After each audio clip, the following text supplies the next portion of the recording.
Hello friends, எல்லாருக்கும் வணக்கம். Welcome back to ஆரோக்போ சேனல். இன்றைக்கி நம்ம வீடியோவில் ஒரு கிச்சன் ரெசிபி பற்றி தான் பார்க்க போகிறோம். பனானா கேக் எப்படி பண்ணுறது அப்படின்னு தான் பார்க்க போகிறோம். நிறைய பேர் என்கிட்ட கேக் எப்படி பண்ணுறதுன்னு சொல்லி வீடியோ அப்லோட் பண்ணுங்கள் அப்படின்னு கேட்டிருந்தீங்க. நான் ஆல்ரெடி ஒரு ராகி மாவை வச்சு ஒரு கேக் எப்படி பண்ணுறது அப்படின்னு நான் வீடியோ போட்டிருக்கேன். இன்றைக்கி நம்ம மேக் பண்ண போகிறது பனானா கேக்கு. இதை ரொம்ப சிம்பிளாக ஈஸியாக செஞ்சு முடிச்சிடலாம். குழந்தைங்க ஸ்கூலுக்கு போயிட்டு வந்தப்புறம் ஈவினிங் ஸ்நாக்ஸாக கொடுக்கலாம். இல்லைனா குழந்தைங்களுக்கு ஸ்கூலுக்கு லன்ச் பேக் பண்ணி விடும்போது ஸ்நாக்காக இந்த ஒரு பீஸ் வச்சு கொடுத்து விட்டோம் அப்படின்னா வயிறும் ஃபுல்லாக இருக்கும். ஹெல்த்தியான ஒரு கேக்கும் கூட. இதை எப்படி பண்ணுறது, இதுக்கு என்னென்ன பொருள் தேவை அப்படின்னு பார்க்கலாம். வாங்க வீடியோக்குள்ளே போகலாம். அதுக்கு முன்னாடி நம்ம சேனலை புதுசாக பார்க்குறவங்களா இருந்தீங்கன்னா சேனலை சப்ஸ்கிரைப் பண்ணுங்கள். கூடவே பெல் ஐக்கானே கிளிக் பண்ணுங்கள். அப்போ தான் நான் போடுற வீடியோஸ் எல்லாம் நீங்கள் மிஸ் பண்ணாமல் பார்க்கலாம். வீடியோவை லாஸ்ட் வர ஸ்கிப் பண்ணாமல் பாருங்கள். இந்த பனானா கேக் பண்ணுறதுக்கு ஒரு 3 வாழைப்பழத்தை நான் எடுத்திருக்கேன். 3 பழம் நல்லா பழுத்திருக்கணும். பழுத்த பழமாக இருந்தால் நல்லா டேஸ்ட்டாக இருக்கும் கேக்கும். நான் எப்படி சொல்கிறது, அந்த நல்லா கனிஞ்சு இருக்கணும் அப்படிம்பாங்களா, நல்லா கனிஞ்சு பழுத்த பழமாக இருக்குல்ல, அந்த 3 பழத்தை எடுத்து இந்த மாதிரி ஒரு ஃபோர்க் எடுத்து நம்ம நல்லா மசிச்சுக்கலாம். ஃபோர்க்லேயே நீங்கள் நல்லா மசிச்சுக்கோங்க. ஆக்சுவலாக நம்ம இப்போ மிக்சியில் போட்டு நம்ம அந்த பனானாவை அடித்தும் யூஸ் பண்ணலாம். அப்படி பண்ணணும் அப்படின்னா கொஞ்சம் தண்ணியாக ஆயிரும். அதே மாதிரி பனானா டோட்டலாக ஃபுல்லாக கிரைண்ட் ஆயிரும். இந்த மாதிரி கொஞ்சம் கட்டியாக அந்த மாதிரி இருந்தால் தான் நல்லாயிருக்கும். சாப்பிடும்போது அந்த பனானாவோட டேஸ்ட்டு வரும். ஸோ அதுக்காக கையிலே ஃபோர்க்லேயே மசிச்சுக்கோங்க. அப்படி இல்லை அப்படின்னா ஒரு கிளாஸ் எடுத்து அந்த கிளாஸோட கீழே இருக்குள்ளே அந்த பேஸு அதை வச்சு நம்ம நல்லா மசிச்சு விடலாம். இந்த மாதிரி 3 பனானா நான் 3 எடுத்திருக்கேன். நம்ம இது 1 கப் அளவுக்கு நான் எல்லாமே எடுத்து பண்ணியிருக்கேன். மாவு எல்லாமே எக்ஸ்ட்ரா வேணும் அப்படின்னா எல்லாமே நீங்கள் டபுள் ஆக்கிக்கோங்க. 6 பழம் எடுத்துக்கோங்க. 2 கப் வேணும், கொஞ்சம் பெரிய கேக்காக வேணும் அப்படின்னா. இப்போ நல்லா இந்த மாதிரி மசிச்சாச்சு. நம்ம கிரைண்ட் பண்ணியிருந்தோம் அப்படின்னா ரொம்ப லிக்யூடாக இருந்திருக்கும். நம்ம ஃபோர்க்கை வச்சே மசிச்சதுனால இந்த மாதிரி இருக்குது.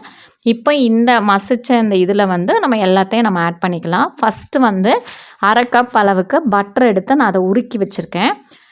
நம்ம அப்படியே போட்டாலும் போடலாம், பட் உருக்கி ஊற்றினோன்னா கொஞ்சம் ஈஸியாக இருக்கும் மிக்ஸ் ஆகிறதுக்கு. அதனால் இந்த மாதிரி உருக்கி அதை ஊற்றிருக்கேன். இதுக்கு பதிலாக நீங்கள் ஆயில் கூட யூஸ் பண்ணிக்கலாம். ஆயிலை விட பட்டர் போடும்போது கேக் நல்லா டேஸ்ட்டாக இருக்கும். அடுத்ததாக ஒரு முட்டை உடச்சி ஊற்றிக்கலாம். முட்டை சேர்க்க வேணாம் அப்படின்னு நினைக்கிறவங்க, இல்லை வெஜ்ஜு தான் நாங்கள் சாப்பிடுவோம் அப்படின்னா தயிர் ஆட் பண்ணிக்கோங்க. இந்த முட்டைக்கு பதிலாக தயிர் ஆட் பண்ணிக்கோங்க. அப்படி ஒரு 4 ஸ்பூன் தயிர் ஆட் பண்ணிக்கோங்க. அப்புறமா நம்ம எடுக்கக்கூடிய அளவுக்கு மாவு எந்த கப்பில் எடுக்குமோ அதுக்கு 1/2 கப் அளவுக்கு சுகர் எடுத்திருக்கேன். நான் ஒயிட் சுகர் எடுத்திருக்கேன். நீங்கள் ப்ரௌன் சுகரும் எடுத்து கூட யூஸ் பண்ணலாம். நல்லா டேஸ்ட்டாக தான் இருக்கும். நம்ம நாட்டு சர்க்கரைலாம் யூஸ் பண்ணும்போது என்ன பண்ணணும்னா கொஞ்சம் பால் மிக்ஸ் பண்ணிக்கோங்க. அந்த நாட்டு சர்க்கரையோட மிக்ஸ் பண்ணிவிட்டு அதுக்கப்புறமா ஊற்றுங்க. அப்படி நம்ம இப்போ இந்த ஒயிட் சுகர் ஆட் பண்ணுற மாதிரி பண்ணக்கூடாது. ப்ரௌன் சுகருக்கு கொஞ்சமாக பால் ஊற்றி மிக்ஸ் பண்ணிவிட்டு அதை அப்படி இதில் சேர்க்கணும். இதை நல்லா விஸ்க வச்சு நல்லா மிக்ஸ் பண்ணணும். இது எல்லாம் மிக்ஸ் ஆகிற அளவுக்கு முட்டை அந்த இது எல்லாம். இப்போ 1 ஸ்பூன் அளவுக்கு பேக்கிங் பவுடர் எடுத்திருக்கேன். இது எல்லா கடைகள்லையுமே கிடைக்கும். 1 ஸ்பூன் அளவுக்கு பேக்கிங் பவுடர். இதுதான் கேக் நல்லா பேக் ஆகி வரும். கொஞ்சமாக சால்ட் எடுத்திருக்கேன், பொடி உப்பு. நான் இந்த உப்பு எடுத்துருக்கனால பிங்க் கலரில் இருக்குது. கொஞ்சமாக உப்பு போடணும், ரொம்ப போடக்கூடாது. கொஞ்சம் ஒரு பிஞ்ச் அளவுக்கு. அடுத்ததாக சோடா உப்பு கொஞ்சமாக, அதுவும் ரொம்ப 1/4 ஸ்பூன் கூட வேணாம், அவ்வளோ போதும். 1 ஸ்பூன் வெண்ணிலா எக்ஸ்ட்ராக்ட் ஊற்றிருக்கேன். வெண்ணிலா எசன்ஸ் இருக்கிறவங்க, ஏன்னா அதை யூஸ் பண்ணால் தான் நமக்கு கேக்கோட ஃப்ளேவரே வரும். அதுவும் எல்லா கடையிலையும் கிடைக்கும். இந்த கப்புக்கு 1 கப் அளவுக்கு மாவு, மைதா மாவு நான் எடுத்திருக்கேன். நீங்கள் கோதுமை மாவு எடுக்கணுனாலும் எடுக்கலாம். மைதாவை விட கோதுமை நல்லா ஹெல்தி. ஸோ இதுக்கு ஈக்குவலாக நீங்கள் கோதுமை மாவு போட்டும் பண்ணலாம். இப்போ இது எல்லாத்தையும் நல்லா நம்ம மிக்ஸ் பண்ணணும். மிக்ஸ் பண்ணிவிட்டு நான் கேக் பேன் எடுத்து அதில் கொஞ்சமாக பட்டர் எடுத்து எல்லா பக்கமும் நல்லா தடவி வச்சுட்டு இப்போ நம்ம அந்த மிக்ஸ் பண்ண கேக் மிக்ஸை இதில் நம்ம ஊற்றிடலாம்.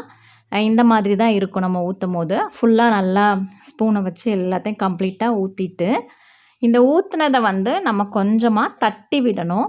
இல்லைன்னா இந்த ஏர் பபிள்ஸ் ஆயிரும். கேக் பேனை நல்லா தட்டி விட்டோம்னா அந்த ஏர் பபிள்ஸ்லாம் இருக்காது. அதே மாதிரி அந்த கேக் மிக்ஸ் கேக் பேனுக்கு பாதி அளவு தான் இருக்கும். ஏன்னா கேக் வேகும் போது மேலே வர கேக் வந்துடும். ஸோ ஃபுல்லாக நம்ம ஊற்றி வைக்கக்கூடாது. 375 டிகிரி ஃபாரன்ஹீட்டில் ஓவனை சூடு பண்ணிவிட்டு 40 மினிட்ஸ் நீங்கள் வச்சிங்கன்னா கேக் ரெடி ஆயிரும். இந்த ரெடி ஆயிடுச்சு.